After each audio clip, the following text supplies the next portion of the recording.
Justice in the barrios and in far north Dallas. Is it separate but unequal? The police shooting death of 12-year-old Santos Rodriguez earlier this week was but another indication that such a dual system of justice and law and order exists in the city of Dallas. A handful of Mexican-American officials today told the City Council's Public Safety Committee. In other cases, not too long ago, in the case of the abduction of a young woman here in Dallas, the bond was set in excess of $100,000 when there was indeed no loss of life. And in the case where a helpless 12-year-old is shot, a $5,000 bond is all that is required. The questions that come to mind as a result of reading the public accounts of this terrible tragedy serve only to confuse the public in terms of, they serve only to support what is generally believed in the minority communities, and that is the fact that we do have a dual standard of law enforcement and a dual standard in the administration of our judicial system.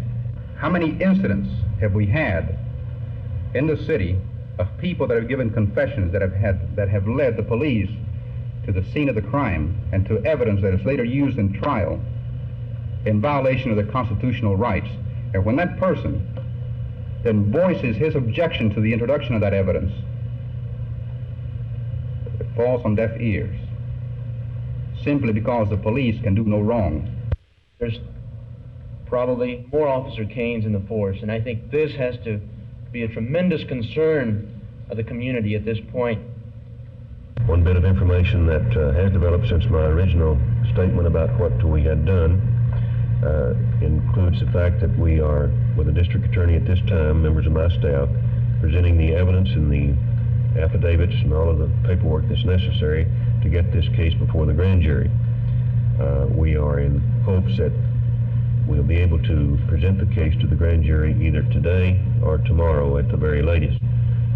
I think that we're in a posture at this point where we can, because of your efforts, look at overall policies that may be caused by state law or imposed on us by some other fashion, and also to give Chief Dyson a chance to look at his policies and the city manager's office to look at those policies.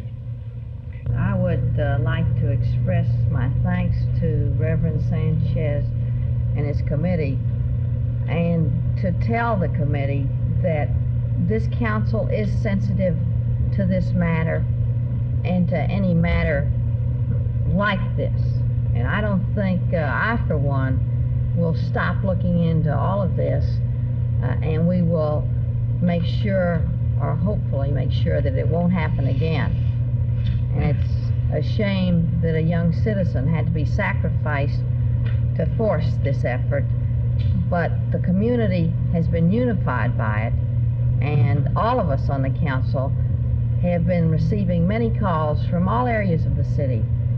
So we know the citizenry is behind you and behind us, and I pledge that I will work on this until the matter is resolved. City Councilman Pedro Aguirre and other Mexican-American leaders already have had several meetings this week with Police Chief Frank Dyson, and apparently they are being kept well abreast of the developments in the case. However, there undoubtedly are still questions that these leaders and others in the Mexican-American community still want answered. I think these people deserve some sort of a time schedule from us as to when we will meet with them and give some answers.